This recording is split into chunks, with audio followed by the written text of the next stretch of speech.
Hello there viewers, my name is Jordan, also known as Media13, and you'll probably remember in the last video I was standing here talking to you about what I love about Rey Skywalker in Star Wars The Force Awakens.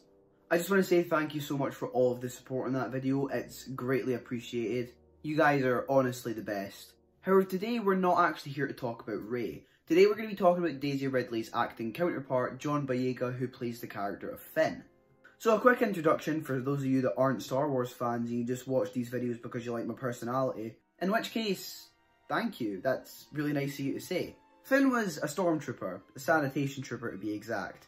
However, by the end of The Force Awakens, Finn was no longer a stormtrooper. He had defected from the First Order because he said, and I quote in the form of a video clip, "Why are you helping me?"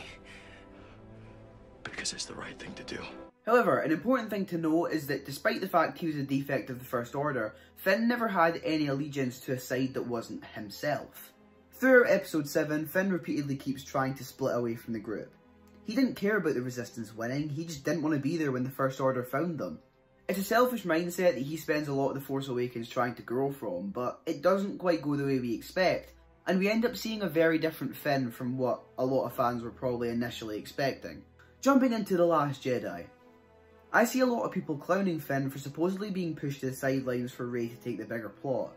Today I'm actually here to argue that this isn't the case. Sure, in the grand scheme of things, Rey may have the more story relevant arc in the film, but Finn has an arc that helps him learn what is arguably one of the most important character traits someone can have. It's a great story that has a beautifully powerful message at its centre. As we follow Finn through Star Wars Episode 7 The Force Awakens, we can see from the way he acts, the way he interacts with people, that his clear goal and mindset is there for everyone to see.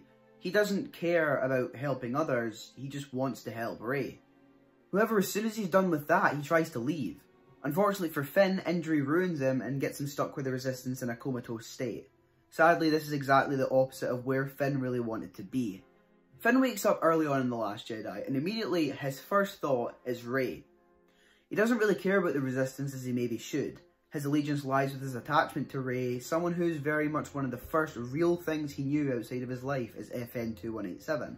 This is why Rose Tico is a lot more important than what fans tend to give her credit for. By fans, I do mean a small subsection of people that tend to be louder than the rest of us that are really happy with it.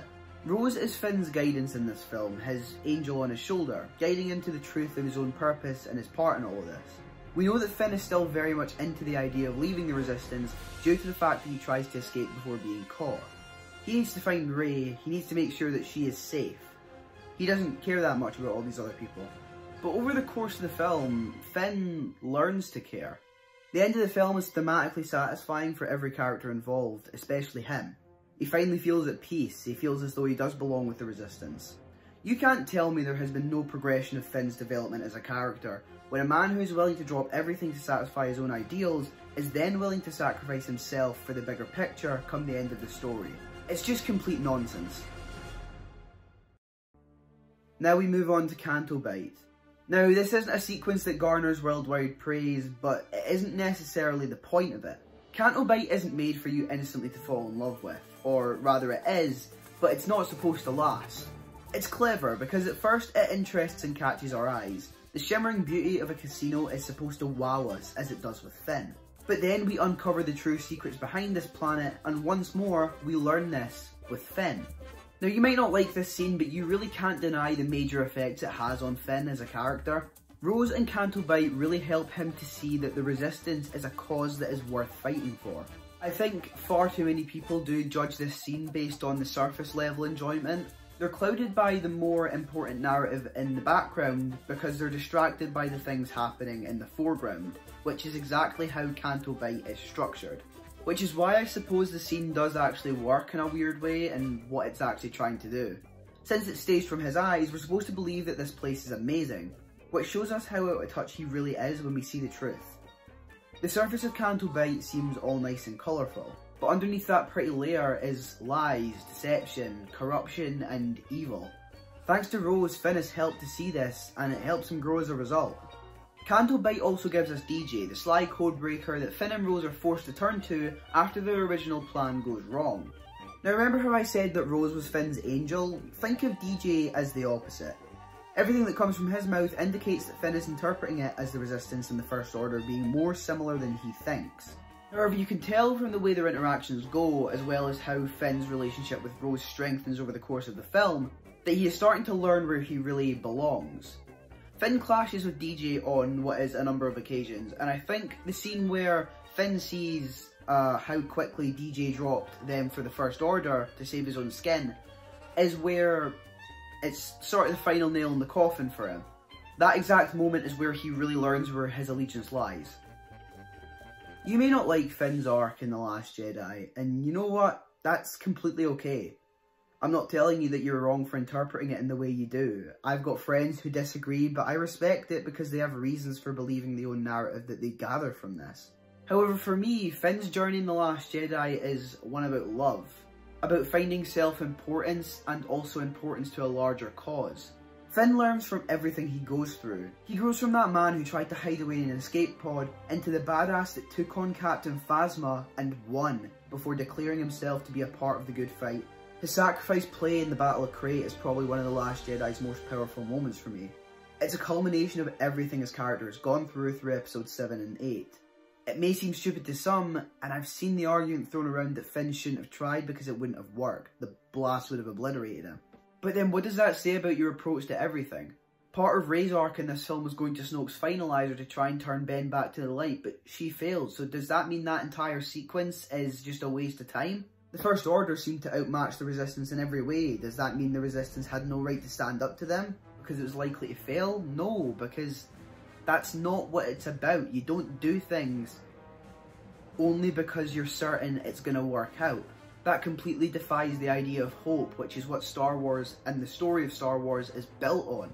This man did not care. This man had one foot inside of an escape pod and was ready to drop everything at his feet to run away like a coward. That same man was now willing to give his life for those same people, even if there was only a tiny chance that it would work, just so they could live to fight against the tyranny of the First Order for another day. That is what Star Wars is all about. That is hope. So many characters have complex character arcs in The Last Jedi, and Finn is no different. It just takes a little bit of perspective to understand. Yes, okay, his role to the larger plot may not be massive, and his overall goal may have been futile in the end, but what does that matter? Like I said before, with Rey leaving Luke to bring Ben back to the light and failing, it doesn't ruin the arc, because the development that comes with it is what truly sticks with us. It's that development that carries on into the next film. I don't think Finn could have had it much better. John Boyega has criticised Finn's importance to the film, but genuinely, I think he misunderstood what the character needed. Finn could not thrive in this film if he was with Rey the whole time. They needed to grow alone to become good and independent characters. I truly love Finn's arc in The Last Jedi. It's a beautiful and emotional expansion on the progression we had in The Force Awakens, and I'll always love Rian Johnson for choosing to tell this story no matter the discourse. This general we see leading the line in The Rise of Skywalker is the Finn that we had longed for, and that very Finn wouldn't be possible without The Last Jedi and the risks it takes. And to everybody watching, that is exactly why Finn's story in The Last Jedi does matter. Just real quick, I want to thank you so much for watching this video. If you did enjoy it, please feel free to leave a like. I would greatly appreciate it. Like I said at the start of the video, the support on the first one was amazing. Thank you so much. We are now, as of filming this, 4 subscribers off of the 2020 goal, which is something I didn't think I was going to be saying. So yeah, once again, hope you enjoyed this video. I can't wait for you to see what I have in store. I'm not going to reveal anything just now. And that is it from me. I have been Jordan from Media 13, and I will see you all in the next one.